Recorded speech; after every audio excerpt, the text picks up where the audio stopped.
Hello everyone, आज हम basically बात करने वाले हैं टेक्नोमेट्री के कॉन्सेप्ट जो हमने प्रीवियस में जो है एंगल के बेस पर क्वेश्चंस देखे थे। अब जो हम बेसिकली सीखने वाले हैं वो टेक्नोमेट्री फंक्शन का कॉन्सेप्ट सीखेंगे जो आपने क्लास 10th में भी देखा होगा मेरे भाई बहन लोग।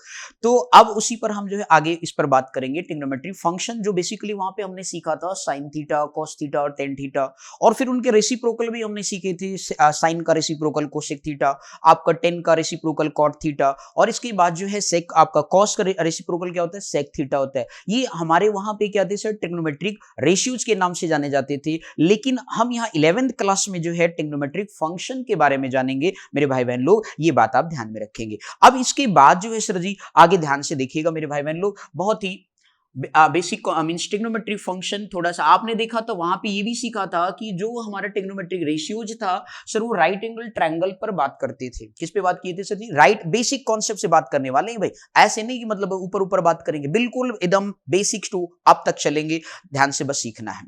अब यहाँ पे मान लीजिए सपोज राइट एंगल ट्रायंगल हमने वहां पे लेट सपोज एक टेक कर लिया एबीसी एंगल। लेट सपोज यहाँ पे एंगल का जो फॉर्मेशन है वो थीटा है। तो आपने ट्रिग्नोमेट्रिक जो रेशियोज पढ़ा था वहां पे क्या पढ़ा था सर जी कि हमारे जो बेसिकली आपका रेशियोज फॉर्मेशन है वो आपका राइट एंगल ट्रायंगल पर बेस आधारित है। और वहां पे पाइथागोरस थ्योरम से जो है आपने आइडेंटिटी भी पढ़ी थी 3, है ना बेसिक। तो उन सब के बारे में पहले डिस्कस कर लेते हैं, फिर इसके बाद 11th क्लास की बातें शुरू करेंगे। अब यहाँ पे ध्यान से समझिएगा ट्रिग्नोमेट्रिक फंक्शन के बारे में। जब हम बात करते हैं सब हमारे 3 बेसिक हैं और उन्हीं से 3 और बने हैं, तो बन गए टोटल कितने, 6 हमारे ट्रिग्नोमेट्रिक रेशियोज बनते हैं। अब साइन थीटा, कॉस थीटा और क्या पढ़ा था सर जी, टेन थीटा पढ़ा था। इसी के रेसिप्रोकल जो हम पढ़ते हैं वहां पे हमने बेसिक क्लास 10th में पढ़ा था कोसेक थीटा, दूसरा हमने पढ़ा था सर सेक थीटा, और तीसरा हमने पढ़ा था सर जी कॉट थीटा। तो इस तरीके से कुछ हमने ट्रिग्नोमेट्रिक रेशियोज के नाम से वहां पढ़ा था, लेकिन यहां पर ये है ट्रिग्नोमेट्रिक फंक्शन के नाम से सीखेंगे। अब इसके बाद जो है मेरे भाई बहन लोग ध्यान से समझिएगा, तो हमारी बात आती सर जी राइट एंगल ट्रायंगल का तो कोई यूज ही नहीं हुआ, तब क्या करें सर? राइट एंगल ट्रायंगल का देखो मेरे भाई कैसे यूज होता है। एबीसी आपको बताया गया था कि सर एक्यूट एंगल के ठीक सामने की जो लाइन होती है उसे हम परपेंडिकुलर कहते हैं, और जो हमारा बेसिकली दोनों एंगल सबटेंड होते हैं, मतलब सबटेंड मतलब क्या हो गया, जैसे एक्यूट एंगल और 90 डिग्री, उसको हम बेस लाइन कहते हैं। इसके बाद जो 90 के ठीक फ्रंट की लाइन होती है उसे हम हाइपोटेनस के नाम से जानते हैं मेरे भाई बहन लोग। बोलो क्लियर हो गया कि कोई नहीं दिक्कत? अब मेरे भाई बहन लोग ये परपेंडिकुलर, हाइपोटेनस और बेस, अब ध्यान से समझिएगा। तो साइन थीटा क्या होता है मेरे भाई बहन लोग, परपेंडिकुलर आपकी जो वर्टिकल लाइन है वो आपका एक्यूट एंगल के ठीक सामने की लाइन एल्टीट्यूड भी बोलते हैं और परपेंडिकुलर भी बोलते हैं मेरे भाई बहन लोग। तो ये आपका परपेंडिकुलर अपन क्या होता है, हाइपोटेनस, आपने वहां पे पढ़ रखा होगा। ठीक इसी तरीके से मेरे भाई बहन लोग आपने क्या है कॉस थीटा के बारे में पढ़ा होगा। तो अच्छा एक बात बताइए सर, रेसिप्रोकल है तो कोसेक थीटा क्या हो जाएगा सर जी, हाइपोटेनस अपन क्या हो जाएगा, परपेंडिकुलर हो जाएगा। ठीक इसी तरीके से यदि हम कॉस थीटा के बारे में बात करें तो कॉस थीटा क्या होता है, बेस अपन क्या होता है मेरे भाई बहन लोग, हाइपोटेनस होता है। और यदि हम इसी को रेसिप्रोकल कर दें, सेक थीटा लिख दें, तो उस केस में हाइपोटेनस अपन क्या हो जाएगा, बेस बन जाएगा। ठीक है। अब इसी तरीके से टेन थीटा के बारे में जिक्र करें तो टेन थीटा आपका क्या हो जाएगा सर, परपेंडिकुलर अपन बेस हो जाएगा सर जी। ठीक है ना भाई, जब आपने परपेंडिकुलर हाइपोटेनस कर लिया और बेस अपन हाइपोटेनस कर लिया तो भाई परपेंडिकुलर अपन बेस को क्या कहते हैं, ये भी तो जानना जरूरी है ना। तो इस तरीके से परपेंडिकुलर अपन बेस को ही क्या कहते हैं, टेन थीटा कहते हैं। और रेसिप्रोकल कर दिया तो क्या बन गया सर जी, बेस अपन परपेंडिकुलर बन गया कॉट थीटा। तो इस तरीके से जो ये हमारे बेसिक हमारे 6 ट्रिग्नोमेट्रिक रेशियोज के नाम से पढ़ा था, और यहां पर हम इसे किस नाम से पढ़ रहे हैं, आपके ट्रिग्नोमेट्रिक फंक्शन के नाम से पढ़ रहे हैं। अब इस तरीके से इनमें देखिए साइन और कोसेक में रिलेशन कैसा आ गया कि साइन थीटा जो है सर जी आपका क्या हो गया, 1 अपन कोसेक थीटा हो गया। इसी तरीके से सर जी कॉस थीटा के बारे में देखिए रिलेशन, तो कॉस थीटा बराबर क्या आ गया, 1 अपन सेक थीटा आ गया। ठीक इसी तरीके से देखो टेन और कॉट में रिलेशन, मेरे भैया बहन लोग यहां पे ध्यान से देखो, परपेंडिकुलर अपन क्या लिखा है, बेस लिखा है। और ये परपेंडिकुलर अपन बेस लिखा है तो यदि इसको हाइपोटेनस से डिवाइड कर दो तो देखो क्या बन जाएगा, परपेंडिकुलर अपन हाइपोटेनस क्या है सर, साइन थीटा है, बेस अपन हाइपोटेनस क्या है, कॉस थीटा है। तो इस तरीके से जो है आपके पास टेन थीटा इक्वल टू क्या आ गया, साइन थीटा, अपन में क्या आ गया सर, कॉस थीटा आ गया। तो इस तरीके से आपके पास ये वैल्यूज आगे, मतलब साइन और कोसेक में, कॉस और टेन में, ये सब कुछ रिलेशन एक आपके सामने बन करके आ गया। ये बेसिक फार्मूलाज हैं हमारे ट्रिग्नोमेट्रिक फंक्शन के। अब इसके बाद आगे बात करने वाले सर ट्रिग्नोमेट्रिक हमने चार्ट पढ़े थे, वहां से हमने जो चार्ट बनाना सीखा था सर। चलिए अगले कॉन्सेप्ट की तरफ फर्दर मूव करते हैं, ध्यान से देखिएगा मेरे भाई बहन लोग, बहुत ही इंटरेस्टिंग कॉन्सेप्ट है और बहुत ही सरल तरीके से आपको पहले 10th के बेस पर चार्ट बनाते हैं, फिर आगे जो है 11th क्लास के बेस पर ट्रिग्नोमेट्रिक चार्ट के बारे में पढ़ेंगे अकॉर्डिंग टू क्वाड्रेंट रूल के बेस पर। ध्यान से समझिएगा कैसे क्वेश्चन, मतलब आपका बेसिकली चार्ट, टिग्नोमेट्रिक चार्ट। अगला टॉपिक हमारे पास है टिग्नोमेट्रिक चार्ट के बारे में बात करने वाले हैं। ध्यान से समझिए कि किस तरीके से आपको भी देखना सर जी सेकंडों में बेसिकली बनाना सीख जाएंगे कि किस तरीके से एंगल, मतलब 30 डिग्री, 40 डिग्री, 50 डिग्री, 60 डिग्री या 90 डिग्री का वैल्यूज कैसे आता है। ध्यान से समझिएगा। अब यहां पे सर जी पहले तो आपको क्या करना, सर 0 लिखना है, आपको 1 लिखना है, फिर 2 लिखना है, फिर 3 और फिर क्या लिखना है सर 4 लिखना है। आपको बस नॉर्मली ऐसे नंबर लिख लेना, 0 1 2 3 4 लिख लेना है। अब इनमें जो मैक्सिमम नंबर हमारे पास है वो सर 4 है। अब इस 4 से क्या करना, डिवाइड कर देना है। आप डिवाइड कर दीजिए 4 से। 4 से क्या किया आपने, डिवाइड कर लिया। डिवाइड करने के बाद इन सभी नंबर्स का क्या करना, स्क्वायर रूट टेक कर लेना है। क्या टेक करेंगे मेरे भाई बहन लोग, स्क्वायर रूट टेक करेंगे। और स्क्वायर रूट टेक करने के बाद जो है, अब आप यहां पे सर जी एंगल का रिप्रेजेंटेशन सबसे पहले क्या आएगा सर जी 0 डिग्री, और फिर इसके बाद स्टैंडर्ड ये हमारे एंगल हमने 10th क्लास में बेसिक पढ़ा होगा 30 डिग्री, फिर इसके बाद हमने 45 डिग्री, और फिर इसके बाद हमने 60 डिग्री, और लास्ट में फिर हमने क्या सीखा, 90 डिग्री सीखा। अब इसके बाद हमारे कुछ जो ट्रिग्नोमेट्रिक फंक्शन आए हैं, साइन थीटा, कॉस थीटा, और इसके बाद टेन, और इसके बाद आपका कॉट, फिर इसके बाद आप सेक लिख लीजिए, एंड लास्ट वन क्या लिखेंगे, कोसेक लिखेंगे। और ये हमारे एंगल दिए गए हैं, इन पर वैल्यूज क्या होती है उसके बारे में हम सीखने वाले हैं। बहुत ध्यान से सीखिएगा और अच्छे से दिमाग में बैठाएंगे आप इसे। अब यहां पे जो साइन 0, देखिए सर 0/4, 4 से 0 को डिवाइड करेंगे तो क्या आएगा, 0 आएगा। और जब मेरे भाई बहन लोग 0 आएगा तो 0 का स्क्वायर रूट क्या होगा, 0 होगा। बोलो बात समझ में आ गई। तो यहां से हमारे पास साइन की क्या आ गई सर, वैल्यूज आ गई। साइन 0 की वैल्यू क्या हो गया, 0 हो गया। बिल्कुल सिंपल तरीका, बस ये गिनती लिखना आना चाहिए। 0 से 4 तक, 4 से डिवाइड करना है, स्क्वायर रूट टेक करना। अब सर जी देखिए 1 का स्क्वायर रूट क्या होता है, 1 होता है। 4 का स्क्वायर रूट क्या होता है, आपका 2 होता है। बोलो क्लियर हो गया। इसके बाद देखिए सर यहाँ पे 2 1 जा 2 हो गया, 2 2 जा 4 हो गया, तो 1/2 आ गया। तो 1 का स्क्वायर रूट कितना होगा, 1 होगा।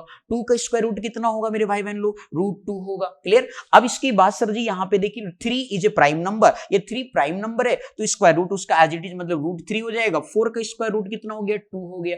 4/4 लिखा सर, 4 1 जा 4, दैट मींस क्या आ गया, 1 का स्क्वायर रूट कितना होता है, 1 होता है। तो आप यहां पर देख सकते हो कि बेसिकली कितने आसान तरीके से साइन की वैल्यूज आ गई। साइन के स्टैंडर्ड एंगल्स आ गए, 0 डिग्री, 30 डिग्री, 45, 60 डिग्री और 90 डिग्री किस तरीके से बनता है, समझ में सभी को आ गया मेरे भाई बहन लोग। अब इसके बाद जो है आगे हम क्या करने वाले हैं, इन्हीं से सारे चार्ट को पूरा प्रिपेयर करेंगे। ध्यान से बस देखना है। अब आपको कॉस का लिखना है। कॉस का मतलब है रिवर्स ऑर्डर में साइन को लिख दीजिए, वही आपका कॉस की वैल्यूज बन जाएंगे। जैसे आपका 90 है तो वो कॉस 0 की वैल्यू होती है। जो कॉस 60 है उसको रिवर्स ऑर्डर में लिख दीजिए, √3/2 हो गया। 30 डिग्री पे कॉस आ गया। 45 का भैया सेम होता है, दोनों भाई भाई है। बोलो क्लियर हो गया। दोनों ही क्या है, भाई भाई। साइन कॉस हमेशा सेम रहेंगे 45 डिग्री एंगल पर। बोलो क्लियर हो गया। इसके बाद 60 का सर जी कितना हो गया, 1/2 लिखा 30 पे तो आपका 1/2 आ गया। यहाँ पे देखिए 90 आपका क्या है सर जी, 0 डिग्री पे 0 है तो 90 पे क्या हो जाएगा, कॉस 0 बन गया सर जी। तो आपने क्या किया सर जी, साइन को बेसिकली इस मेथड से बनाया,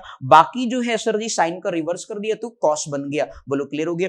अब सर जी बात है सर 10 का, बताओ कैसे करेंगे। तो 10 का कुछ नहीं करना, अभी आपने पीछे रिलेशन पढ़ा है, साइन अपन कॉस, मतलब साइन और कॉस का रेशियो कर दीजिए तो आपके पास क्या आ जाएगा, 10 बन जाएगा। तो 0/1 सर जी, तो 0/1 मतलब क्या होता है सर, 0 को किसी भी नंबर से आप डिवाइड करो, always that you can obtain 0 number. तो इस तरीके से आपके पास 10 0 डिग्री क्या हो गया, 0 हो गया। इसी तरीके से 30 डिग्री सर डिवाइड करिए, 2 से 2 क्या हो जाएगा, कैंसिल हो जाएगा, और 1 क्या आ जाएगा सर, √3 आ जाएगा। ठीक इसी तरीके से आप यदि यहां पे ध्यान से देखो भैया, 1/√2 को और 1/√2 को डिवाइड, सेम नंबर को डिवाइड करोगे तो क्या आएगा मेरे भाई बहन लोग, जल्दी बोलिए, 1 आएगा। ओके। अब इसके बाद सर जी यहां जरा दर्शन करिए, 60 डिग्री लिखा हुआ है, √3/2, 1/2, डिनोमिनेटर में यहां भी 2 है, यहां भी 2 है, तो 2 से 2 क्या हो गया, कैंसिल हो गया। तो क्या बच गया सर जी, √3/1। 1 को लिखने की कोई जरूरत नहीं, क्योंकि 1 से किसी भी नंबर को डिवाइड करो, ऑलवेज नंबर वही रहता है। बोलो क्लियर। अब इसके बाद सर एक नया चमत्कार होने वाला आपके लिए कि 1 क्या लिखा है,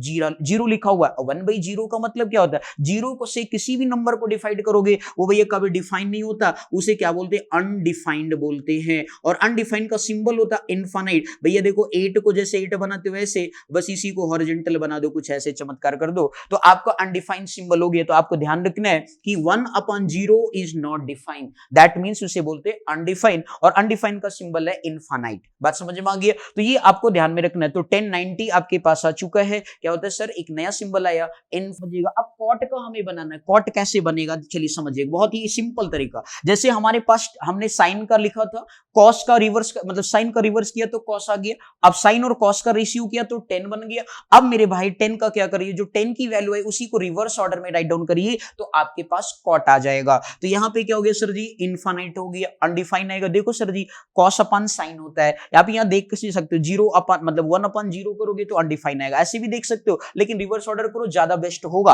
अब यहां पे देखिए अगला क्या हो गया सर, √3 हो गया। 45 भैया 10 और कॉट क्या होंगे, भाई भाई होंगे, ये दोनों 45 पे सेम होते हैं। ओके, अब इसके बाद √3 लिखा है, यहां पे देखिए सर जी क्या लिखा, 30 पे 1/√3 लिख दीजिए सर जी। और लास्ट में देखिए सर जी यहाँ पे 0 पे क्या है, आपका 0 है, तो यहाँ पे क्या हो जाएगा, 90 पे 0 हो जाएगा। तो इस तरीके से आपके पास क्या बन गया, कॉट का चार्ट बन गया। कॉट की बेसिकली स्टैंडर्ड एंगल्स आपके पास आ चुके हैं। बात है सर जी अभी 2 बचे हुए, सेक और कोसेक, उनको भी सिखा दीजिए। मैंने कहा चलो भाई वो भी सीख लेते हैं जल्दी से, कोई दिक्कत की बात नहीं है, ध्यान से देखो ना मेरे भाई बहन। अब यहाँ पे लिखा है सेक। अब बात है सेक कैसे निकलेगा, तो आपने पढ़ा है कि जो सेक है वो किसका रेसिप्रोकल है, वो आपका कॉस का रेसिप्रोकल है। तो जो भी नंबर आपके कॉस की वैल्यूज है उनको क्या कर दीजिए, न्यूमरेटर को डिनोमिनेटर बना दीजिए और डिनोमिनेटर को न्यूमरेटर बना दीजिए, आपका आंसर आ जाएगा। ओके, अब देखो मेरे भाई बहन लोग, बहुत ही अच्छा सा कॉन्सेप्ट बताया आपने तो सर जी। तो मेरे भाई 1 का रेसिप्रोकल तो 1 ही होगा ना, तो आप 1 लिख दो आंख मूंद करके, कोई दिक्कत की बात नहीं, सोचना नहीं है आपको। अब सर दूसरे में सोचना पड़ेगा। √3/2 लिखा है तो न्यूमरेटर में कन्वर्ट करिए भी, तो क्या हो जाएगा, न्यूमरेटर डिनोमिनेटर चेंज हो गया तो बन गया 2/√3 बन गया सर। रेसिप्रोकल करना है, 1/√2 का रेसिप्रोकल करेंगे तो क्या आ जाएगा सर, √2 आ जाएगा। 1/2 का रेसिप्रोकल करेंगे तो क्या आ जाएगा सर, 2 आ जाएगा। फिर बात है सर 0 का रेसिप्रोकल करेंगे तो क्या आएगा, तो भैया बड़ा सुंदर सा लिखा है अनडिफाइंड 10 वाले में, तो यहां भी लिख देंगे अनडिफाइंड मतलब इनफाइनाइट आ जाएगा। तो 0 मतलब रेसिप्रोकल मतलब हो गया 1/0 और 1/0 का मतलब इनफाइनाइट होता है, मतलब अनडिफाइंड होता है। ये ग्रीक सिंबल है, ये बात याद रखना मेरे भाई बहन लोग। मैथमेटिक्स लोगों ने, मैथमेटिशियन ने लोगों ने ऐसा बना रखा सिंबल, तो आप भी बनाएंगे। ओके, अब इसके बाद जो है सर जी नेक्स्ट है कोसेक। जब आप बात करते हैं कोसेक की, बात है सर कोसेक किसका रेसिप्रोकल है, देखो कोसेक का रेसिप जैसे साइन और कॉस भाई भाई है, 10 और कॉट भाई भाई है, तो उसी तरीके से सेक और कोसेक भी भाई भाई है। जैसे आपने सेक लिख दिया तो कोसेक आप क्या कर दीजिए, सेक का रिवर्स कर दीजिए तो बन जाएगा कोसेक। तो चलिए सर जी बना देते हैं सर। ये हो गया इनफाइनाइट, इसके बाद हो गया सर 2, फिर इसके बाद हो गया √2, फिर इसके बाद आ गया 2/√3 हो गया, और फिर लास्ट में क्या आ जाएगा सर, 1 आ जाएगा। आप वहां देख सकते हैं 1 का रेसिप्रोकल आपका 1 होता है। बोलो क्लियर हो गया कि नहीं, कोई डाउट आगे समझ में? तो ये हमारे पास क्या थे, ये हमारे वो वैल्यूज हैं जो बेसिकली आपका टेक्नोमेट्री चार्ट मतलब टेक्नोमेट्री के क्वेश्चंस करने के लिए ये हमारे स्टैंडर्ड एंगल हमारे माइंड में होने ही चाहिए। यदि हमें मान लो भी कह दे कि भैया साइन 1150 डिग्री की वैल्यू बताओ, अब तो आप सोच में पड़ जाओगे। तो इसलिए अभी ऐसे क्वेश्चन के लिए हमें और कुछ कॉन्सेप्ट सीखने हैं। तो ये हमारा टेक्नोमेट्रिक चार्ट हो गया। अब हम थोड़ा सा आगे बढ़ते हैं, फर्दर मूव करते हैं। अब हम सीखने वाले क्वाड्रेंट कॉन्सेप्ट। तो क्वाड्रेंट कॉन्सेप्ट के बेस पर, क्या क्वाड्रेंट कॉन्सेप्ट है क्या टेक्नोमेट्री फंक्शन के अंदर, बहुत ही इंटरेस्टिंग कॉन्सेप्ट है, ध्यान से समझिएगा।